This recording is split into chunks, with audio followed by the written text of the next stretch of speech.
spirituellement. Et il est important de se saluer déjà bien avant. Je ne dis pas encore se souhaiter la bonne année, mais c'est tous les jours. Mais vous pouvez vous déplacer. Il y en a qui sont encore assis. Vous avez du mal à vous déplacer, c'est déjà la vieillesse déjà. Ah non, non, non, non, non, non. On est tous jeunes. Le Seigneur nous renouvelle. Placez-vous, encouragez l'un, encouragez l'autre. Au milieu de vous, c'est important de se saluer. Je sais qu'après, pour certains, vous nous laissez vous quitter. L'important de se déplacer. Allez, déplacez-vous. Alléluia.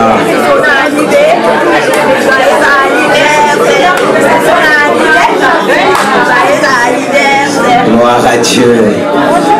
Allez-y, vous pouvez vous déplacer. Qu'est-ce qui se passe? Vous êtes trop timide. Il n'y a pas de timide dans la maison de Dieu. Il y a Christelle qui ne se déplace pas avec son mari. Qu'est-ce qui se passe là? Il festine son enfant. Christelle qui laisse. Allez, Willy se dit, il porte l'enfant, comme ça il ne se déplace pas. Allez-y, déplacez-vous, c'est important que Dieu vous bénisse, soyez.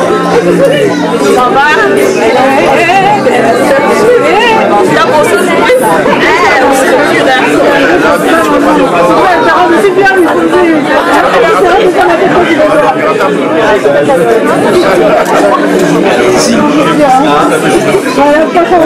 Oui, est-ce qu'il y a la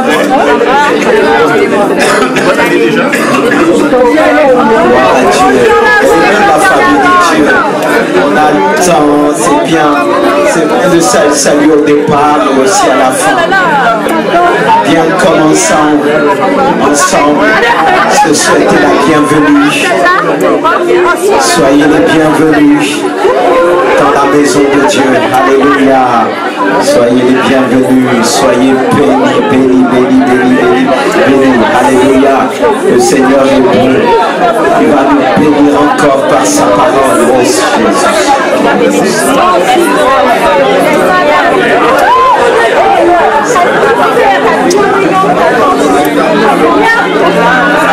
Alléluia. Je bénis toutes sortes de bénédictions. Alléluia. À notre sœur en rouge, elle brille, elle ne veut pas se déplacer. Fais-nous briller aussi avec les vêtements qui brillent. Que Dieu vous bénisse. Alléluia.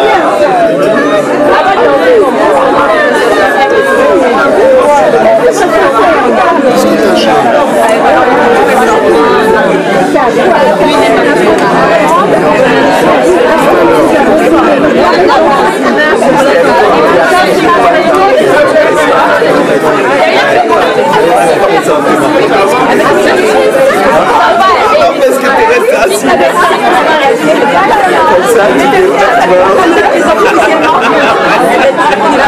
Alors au déplace, tu vas la rejoindre. Je vais te montrer là où elle est. Comme tu ne veux pas te déplacer.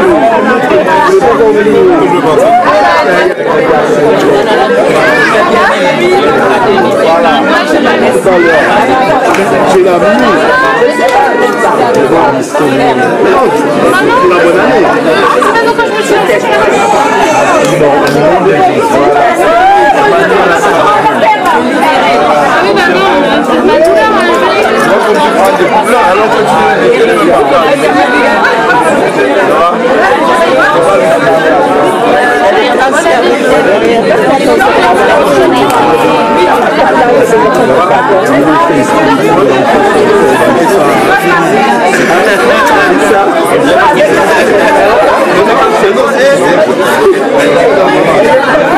C'est pas que t'aimes pas. Non, bien. Vous pouvez savoir.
Alléluia. Que le nom du Seigneur soit béni. On va bien manger la parole de Dieu. Ensuite, on va prier. Que Dieu me donne l'énergie de prier pour vous. Tout à l'heure.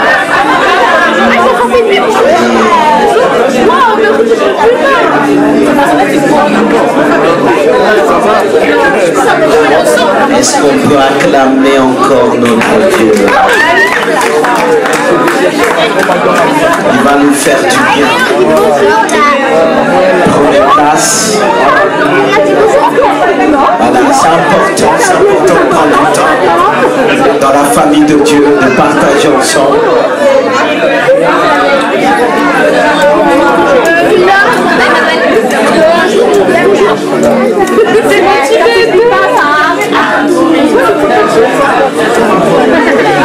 Gloire à Dieu, ça fait du bien. C'est la famille de Dieu, on est comme ça. On doit s'accueillir dans le Seigneur. Encore merci, un grand merci à un groupe de louanges. Tout ce qu'ils nous ont fait vivre, on n'a pas fini. Je veux remercier avec vous pour la parole de Dieu que Dieu nous accorde ce soir et qu'on puisse vraiment l'écouter attentivement. Prenez place. Prenez place. Je remercie Dieu pour sa présence. Je remercie Dieu pour le message qu'il a mis dans mon cœur. Ça n'a pas été facile. Il y a des moments, des jours que ça vient vite. Mais aujourd'hui, il fallait prendre beaucoup de temps dans la prière avant que Dieu puisse nous révéler le message de ce soir. Et j'aimerais bien avec vous ensemble que vous pouvez vous soutenir, de se mettre debout, vous mettre debout avec moi et remercier ce Dieu de grâce qui nous a permis d'être là ce soir, ce dernier jour de l'année 2024. Nous voulons la traverser ensemble avec toi, Jésus. C'est pourquoi nous te disons merci. Merci pour la présence de chacun. Merci pour tes bénédictions. Merci pour ta fidélité. Merci pour tout ce que tu vas faire par le nom puissant de Jésus. Seigneur, accorde-moi toute ta grâce afin que je puisse partager ce message que tu veux accorder à chacun de nous dans ce lieu. Parle, Seigneur Jésus-Christ. Parle par ton esprit. Parle par ta parole, Seigneur, et par le moyen que tu as choisi ce soir pour parler à ton peuple et que ton nom soit béni. Amen. Vous pouvez reprendre place.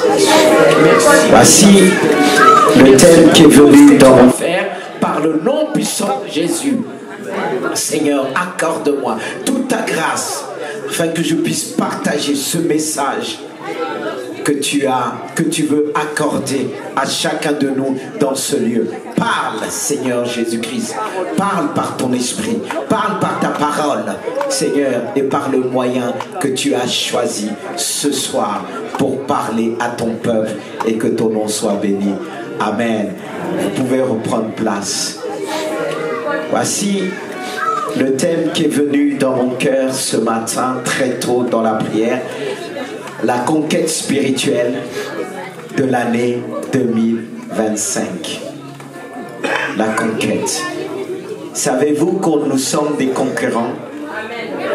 Dieu nous appelle à conquérir des territoires, des villes, sans oublier les villages, conquérir des régions, des nations. Et il veut utiliser l'église de Gisors pour faire ce travail. Mais ma plus grande question, c'est comment conquérir spirituellement l'année 2025. Si nous avons pu traverser toute l'année 2024, c'est vrai, il y a eu des hauts et des bas.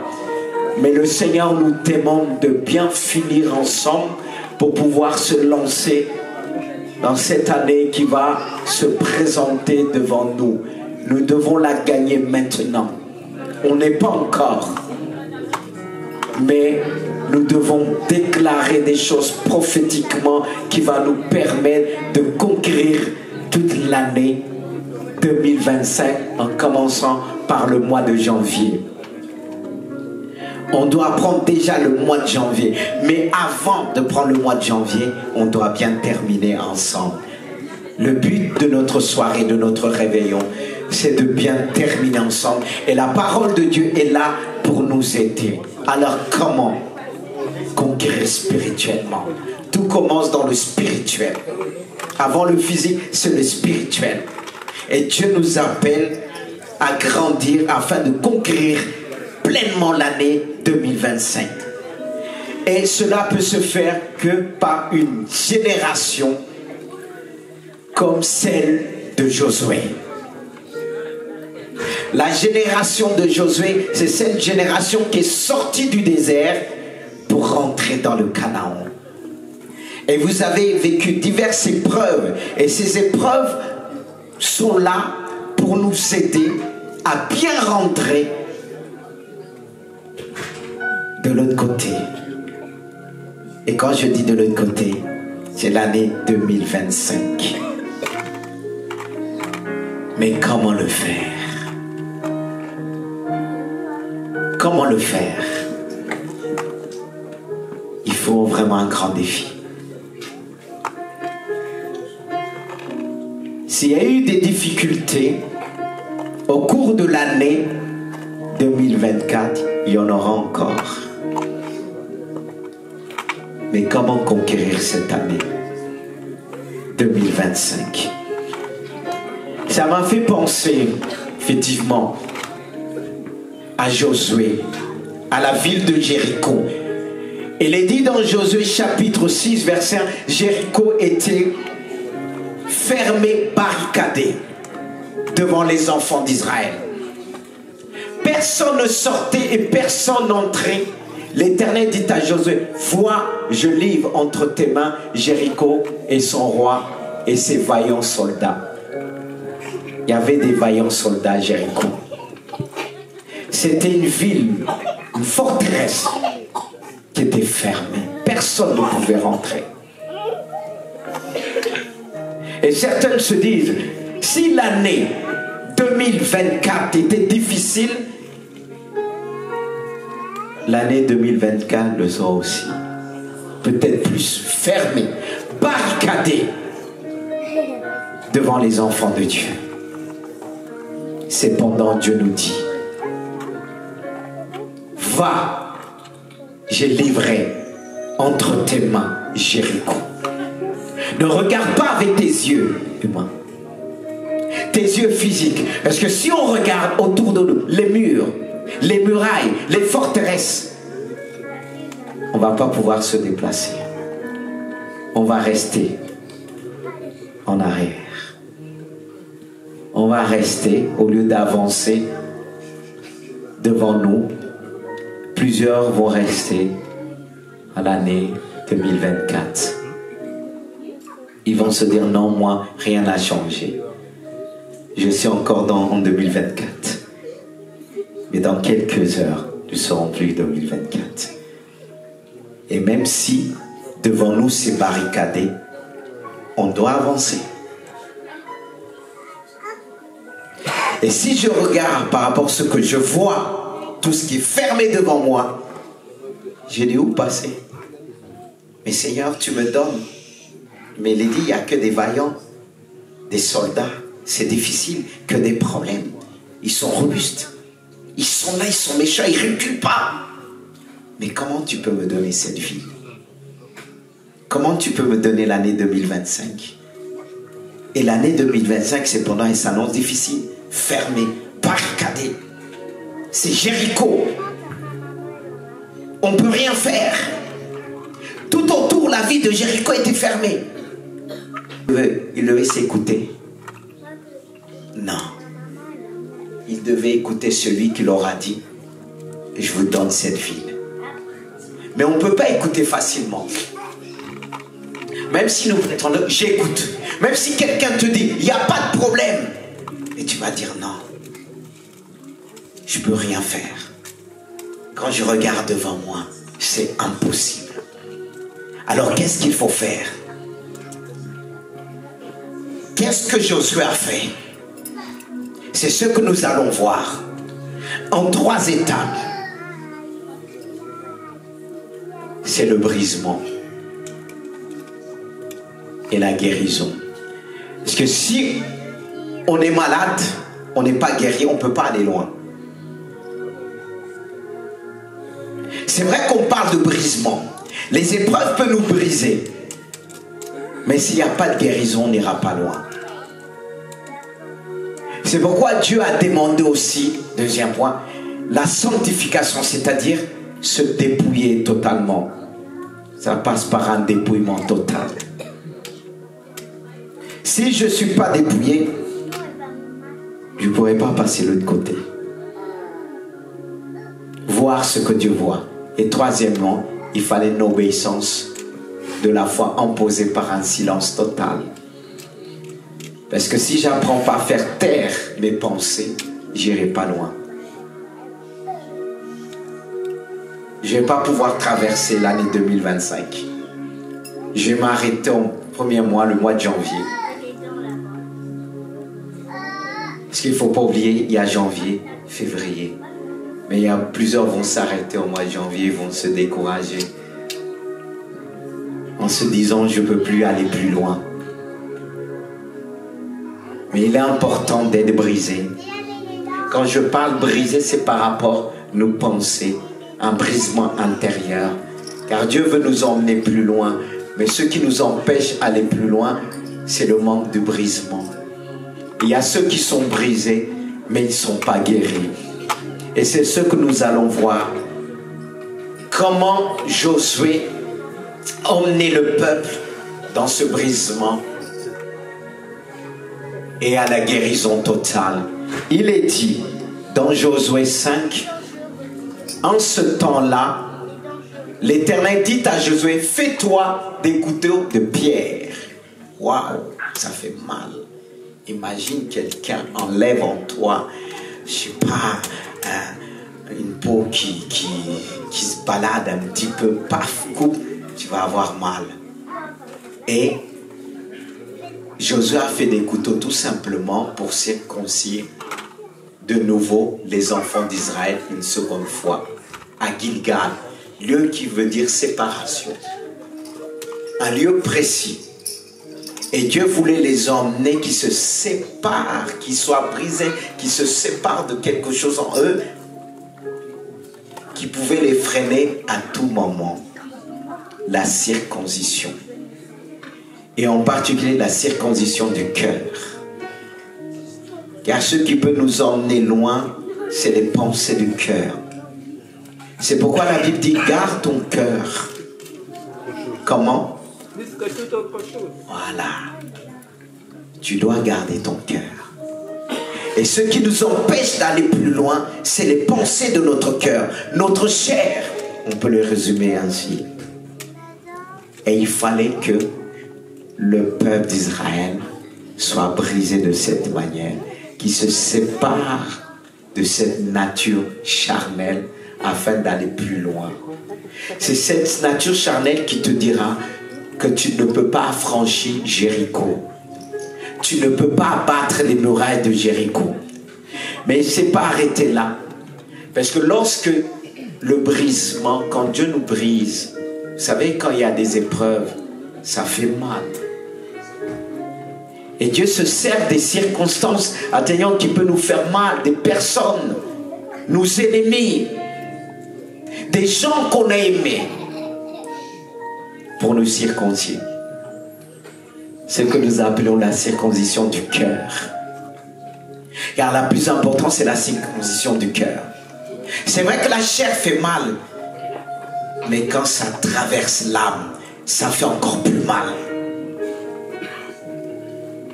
Et lorsqu'on est blessé, est-ce qu'on peut aller loin? Est-ce qu'on peut aller loin? Regardez ce que Dieu va dire. Et ce que le verset 8 nous dit. Lorsqu'il eut achevé de circoncire toute la nation, ils restèrent à leur place dans le camp jusqu'à leur guérison. Excusez-moi, je cherche un mouchoir. Souvent, on veut faire des choses lorsqu'on a mal, lorsqu'on n'est pas guéri. Et que quand on commence à nous demander, est-ce que ça va bien? Oui, ça va, je suis guéri. Excusez-moi. Est-ce que tu es vraiment guéri? C'est vrai, je ne dis pas qu'il faut rester sur place sans rien faire. Mais dans certains domaines, tu ne pourras pas aller loin. Si tu n'es pas guéri. Là, il fallait qu'il reste sur place. Pour rentrer dans notre année 2025, Dieu veut te guérir. Dieu veut que tu restes sur place. Tu dis tout va bien. Mais quand tu parles, on entend que tu es encore blessé. On voit que tu n'es pas guéri. Combien de fois tu as été freiné à cause de tes blessures? Pourtant, tu avais envie, mais à un moment donné, tu ne pouvais pas aller loin. Eux, ils ne pouvaient pas aller loin avec la circoncision. Ça faisait mal. Ils venaient être circoncis. Ils ne pouvaient pas les combattre. On ne peut pas combattre. On ne peut pas conquérir des villes, des villages, si on n'est pas guéri. Et beaucoup de chrétiens aujourd'hui ne sont pas guéris. Ils ne peuvent pas voir Dieu à l'œuvre. Ils ne peuvent pas voir plus loin. Ils voient de travers. Est-ce que le manque de guérison nous emmène à déformer les choses selon la douleur? C'est pourquoi Dieu veut te guérir. C'est pourquoi Dieu veut te guérir. Est-ce que tu veux être guéri? Est-ce que tu reconnais que tu es malade? Est-ce que tu reconnais Dieu même a contribué à cette épreuve pour briser l'orgueil,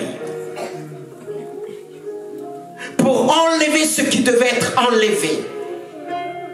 C'est ça la circoncision. C'est cette partie gênante que Dieu a enlevée. Mais ils ont attendu la guérison. Quand Dieu appelle un homme et une femme, il le brise. Ensuite, il le guérit. Mais est-ce que tu veux la guérison? Est-ce que tu veux attendre la guérison? Mais cela ne suffit pas. C'est vrai qu'il faut la guérison. Est-ce que si tu n'es pas guéri, tu ne vas pas aller loin? Vous avez entendu le témoignage du père et sa fille. Elle n'était pas guérie. Elle voyait les choses autrement. Elle ne pouvait pas pardonner. Quand on n'est pas guéri, il est difficile de pardonner. Certes, le pardon est un processus aussi qui nous emmène à recevoir la guérison. Mais il faut ce pas de guérison. Il faut attendre dans un lieu où Dieu te place et il t'envoie des médecins. Et ces médecins vont contribuer pour t'emmener plus loin à conquérir des cœurs blessés, des cœurs brisés. Mais le Seigneur ne s'arrête pas là. Il veut te faire de cette église des véritables conquérants. Et Dieu va interpeller son serviteur Josué au chapitre 8, verset 15. Josué va faire une rencontre personnelle avec le Seigneur avant d'aller plus loin, avant d'emmener le peuple plus loin. Et à un moment, il va voir dans cette vision un homme avec une épée. Il va lui demander, est-ce que tu es avec nous? Ou bien, il va lui demander deux questions. Est-ce que tu es avec nous ou bien tu fais partie de nos ennemis? Qu'est-ce qu'il va lui dire? Il ne va pas le dire oui ou non. Il va lui dire tout simplement, je suis le chef de l'armée de l'Éternel. Et Josué va reconnaître que c'était la voix du Seigneur. Le Seigneur n'est pas là pour dire je suis avec toi ou pas. Tu dois être avec lui. Si tu veux traverser l'autre côté, nous, on s'attarde à chercher, à savoir qui sont nos ennemis. La première chose que tu dois chercher à savoir, si Dieu est avec toi, si tu es du bon côté. Et lorsqu'il va reconnaître la voix du Seigneur, le chef de l'armée de l'Éternel dit à Josué, ôte tes souliers maintenant. Il va dire en quelque sorte, qu'est-ce que je dois faire? Ôte tes souliers de tes pieds, car le lieu sur lequel tu te tiens est saint. Et Josué fit ainsi. Est-ce qu'il a hésité? C'est vraiment un dépouillement. C'est ce que nous appelons la sanctification. La sanctification nous emmène à se dépouiller, à ôter en nous ce que nous devons ôter. Et si tu veux aller plus loin, tu dois ôter, enlever en toi ce qui t'empêche d'aller plus loin, tes fardeaux. Ça peut être des fardeaux. Tu ne peux pas traverser l'autre côté avec tous tes fardeaux. Et Dieu te dit, ôte tes souliers, ôte ton fardeau, car je suis un Dieu saint. La sainteté est une force. La sainteté nous permet de conquérir des lieux imprenables. La sainteté de Dieu est vraiment une force. Elle nous permet de voir la gloire de Dieu, car nous avons un Dieu et saint. Saint est notre Dieu et l'Éternel des armées. Et pour t'emmener à traverser vraiment l'année 2024, on n'a pas fini de traverser. Il reste quelques heures. Ne dis pas que tu es arrivé. On ne sait pas ce qui peut arriver en quelques minutes, quelques heures. Nous avons souvent entendu pendant les fêtes, les réveillons, c'est là parfois qu'il y a plus de morts ailleurs. Et les gens pourtant ils se sont préparés dernier mois pour traverser, mais ils n'ont pas traversé. Pourquoi ils n'ont pas traversé? Celui qui nous permet de traverser, c'est notre Dieu. Sans oublier le chef de l'armée, Jésus-Christ. Qui te donne cette force, qui te donne cette autorité, à condition tu enlèves ce soir ce que tu dois être. Tu dois enlever.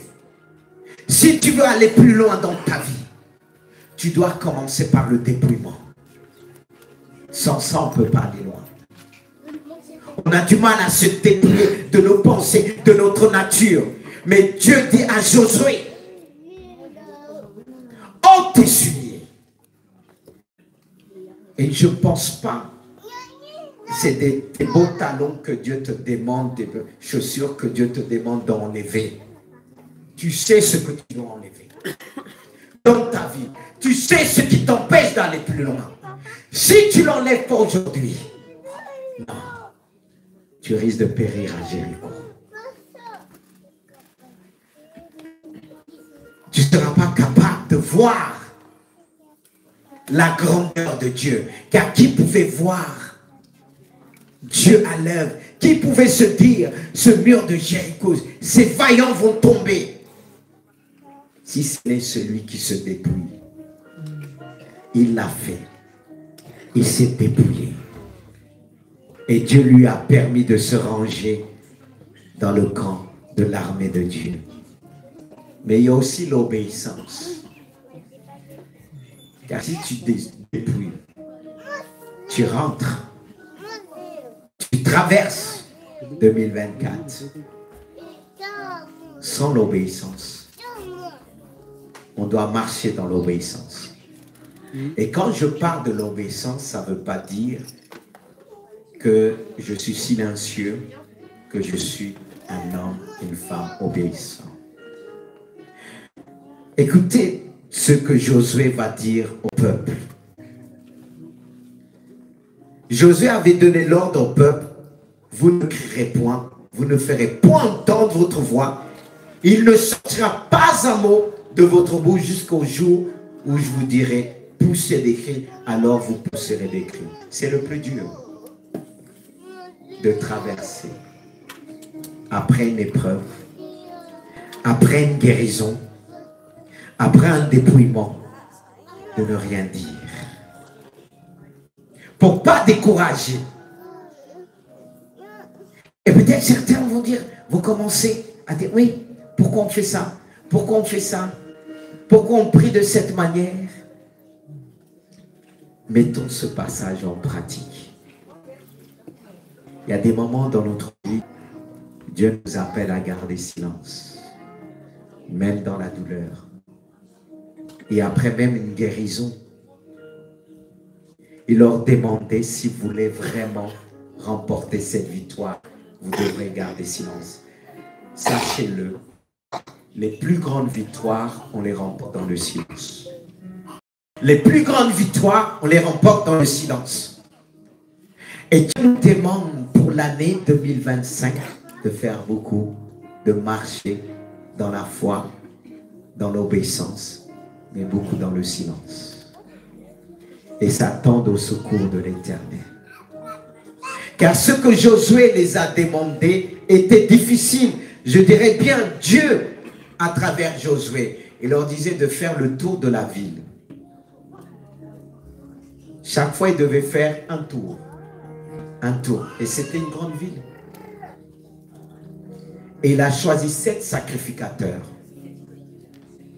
Et 7 autres qui portaient, d'autres portaient l'arche, et d'autres 7 trompettes qui devaient annoncer le jugement. Jéricho était jugé. C'était fini pour elle. Et Dieu nous a donné un message d'espoir. Mais le message aussi annonce le jugement de Dieu. Ça, il ne faut pas l'oublier. Et face à ce jugement, on va rencontrer des hommes, de l'opposition, des hommes et des femmes européennes. Parfois, Dieu nous demandera de rester silencieux. Tu t'es trop agité au cours de cette année 2024. Tu dis, tu as la foi. Mais comment vérifier la foi? C'est dans le silence. Celui qui attend le secours de l'Éternel en silence. Pour faire taire notre âme, ce n'est pas toujours évident. Pour faire taire nos pensées, parce que quand Dieu te dit silence, c'est à l'intérieur. Ça ne doit pas bouillonner. Il y a ceux qui font silence, ça bouillonne à l'intérieur. Si ça bouillonne à l'intérieur, tu es loin. Ça va t'empêcher, ça sera une barrière. Parce qu'il y a des personnes qu'on peut voir très silencieux. Et ce n'est pas silencieux à l'intérieur, c'est du feu. Et Josué les a bien briefés. Votre marche va être dans la foi. Dans des moments difficiles, qu'il pleuve, qu'il neige. Marchez dans la foi. Et le silence s'impose. C'est pas facile de faire le tour. Surtout le dernier jour. Le 6e jour, il fallait faire 7 fois le tour. Imaginez-vous qu'on vous demande de faire 7 fois le tour dans la ville de Gisors, en pleine nuit. Avec vos talons là, vos chaussures là, ça ne va pas être facile. Hein, mes sœurs? Il y en a qui vont enlever les chaussures là, ça. Ah oui? 7 fois le tour. Sans murmurer. Qu'est-ce qui nous empêche d'aller loin? Qu'est-ce qui a fait qu'en sorte que le peuple d'Israël, beaucoup ont péri dans le désert? C'est le murmure. Et Josué avait l'expérience. Parce qu'il faisait partie, non, ça ne veut pas dire qu'il a murmuré. Il a vécu 40 ans dans le désert, il n'a pas pu rentrer. Ça ne veut pas dire 2025 arrive, que tu vois 2025 arrive, que tu as quitté 2024. Peut-être ça ne sera pas 2025 pour toi. Tu seras encore dans 2024. Mais spirituellement, tu dois traverser. Et pour traverser, pour rentrer, il faut traverser par la foi et dans le silence. Et pour conquérir. Et qu'est-ce qui s'est passé après quand ils ont manifesté la foi? Ils sont restés dans le silence. Josué les a dit à la fin, quand ils sonneront de la corne retentissante, quand vous entendrez le son de la trompette, tout le peuple poussera des grands cris, alors les murailles de la ville secoueront et le peuple montera chacun devant soi.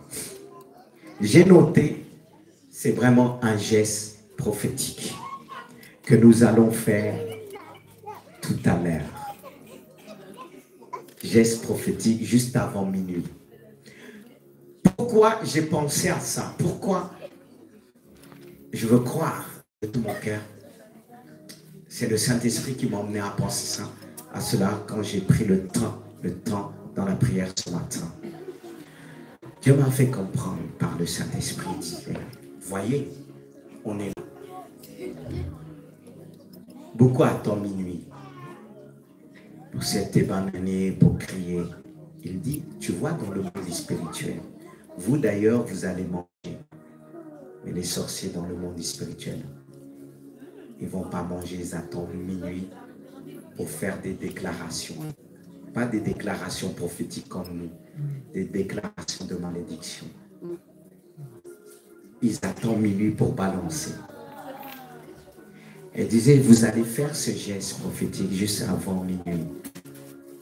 On ne va pas retourner tout le monde parce qu'on va prier tout à l'heure, comme vous l'avez vu aux annonces. Ces déclarations prophétiques par des actions de reconnaissance, par des offrandes. Et Dieu dit, vous allez faire ça. Je ne dis pas qu'on ne va pas manger tout à l'heure, mais juste avant minuit, bien avant. On va rester dans le silence comme un geste prophétique.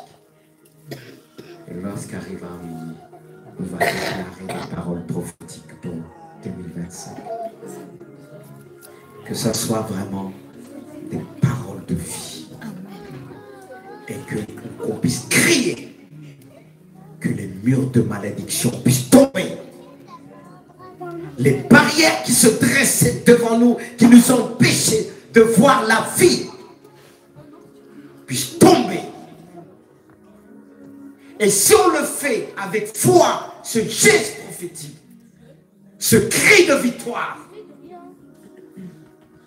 est-ce qu'ils ont fait vraiment la guerre? Ils ont écouté la voix de Dieu. Il y a des combats que tu as besoin d'obéir à ce que Dieu te dit. Et j'ai vraiment à cœur, quand Dieu m'a révélé cela en disant, regarde, il y en a dès minuit, il se passe des choses. Dans le monde spirituel, ils vont décréter. Mais je bénis Dieu qui nous a révélé cela. Qui va contrer toutes les puissances, les déclarations dans cette ville de tous les sorciers, de tous les magiciens. Tout ce qu'ils ont préparé. Dieu révèle ses serviteurs dans la prière. Comme il dit, cacherai mes serviteurs ce que je vais faire. Non, Dieu ne cache pas ses serviteurs. Si on se tient dans la prière comme il faut, Dieu nous révèle les choses. C'est pourquoi le diable va toujours tout faire pour nous empêcher de chercher la face de Dieu. De devenir des hommes et des femmes de prière. Lorsqu'on prie, on se tient devant Dieu. Dieu parle et dit, puisque tu te tiens devant moi, je vais te dire ceci. Voici ceux qui se préparent. Et quand Dieu m'a donné ce passage, il dit, ils vont crier. Et il y en a, je vais aller loin. Mais oui, qu'est-ce qu'ils font pour lancer de malédiction? Ils se déshabillent tout nus.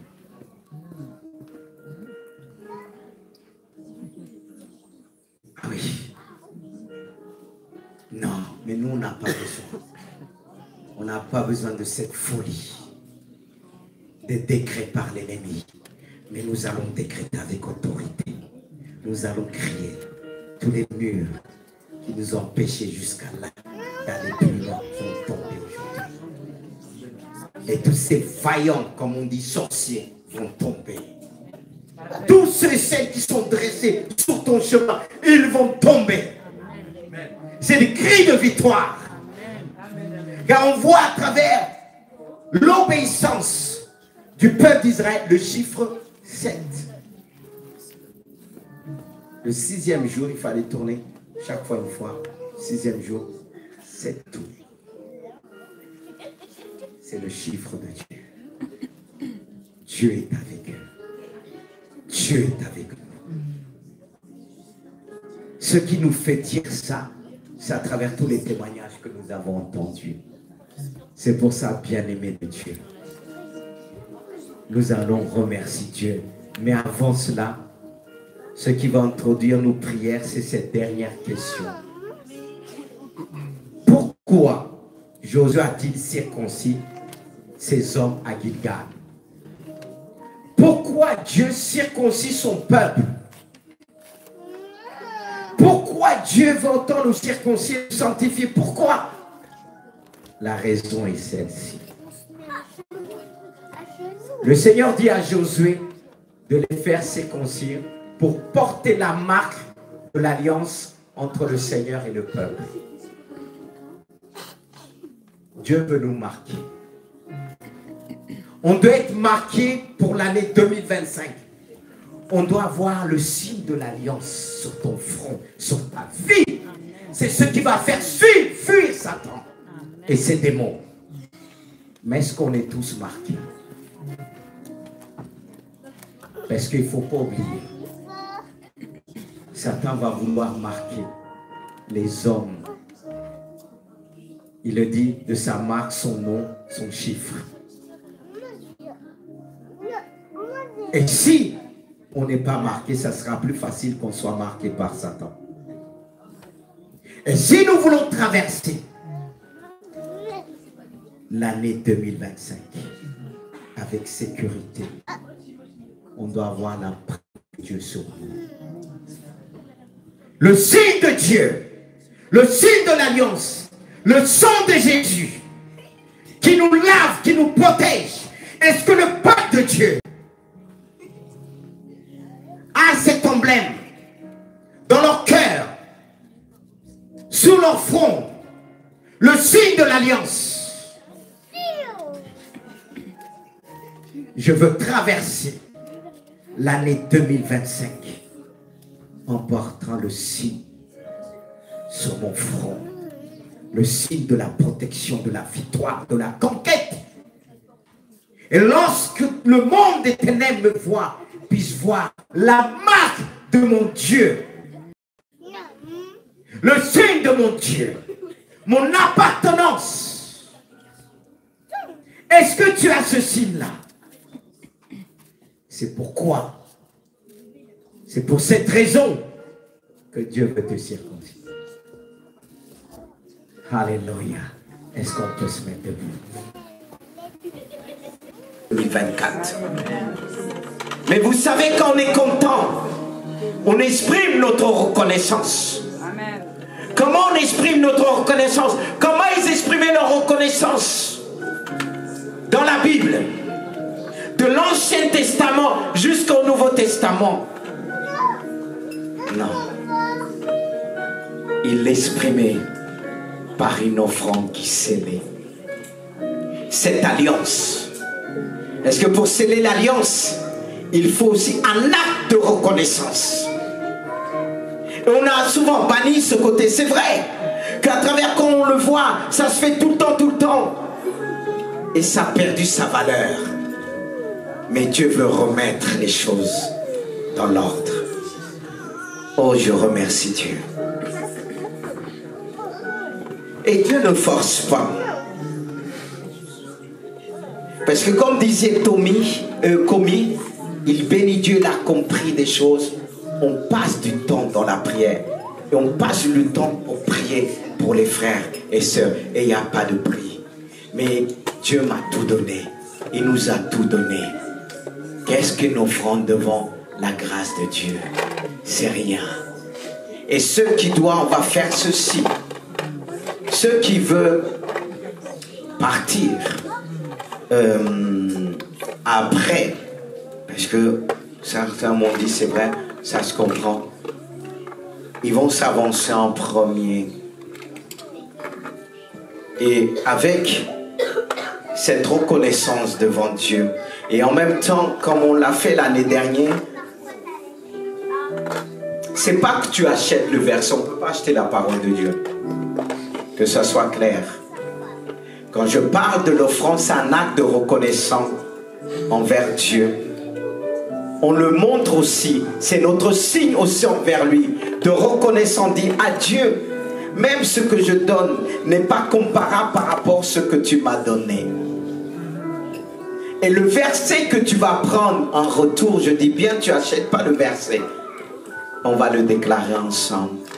On va prier que je puisse te oindre de l'huile, parce que tout ça, on le voit dans la Bible.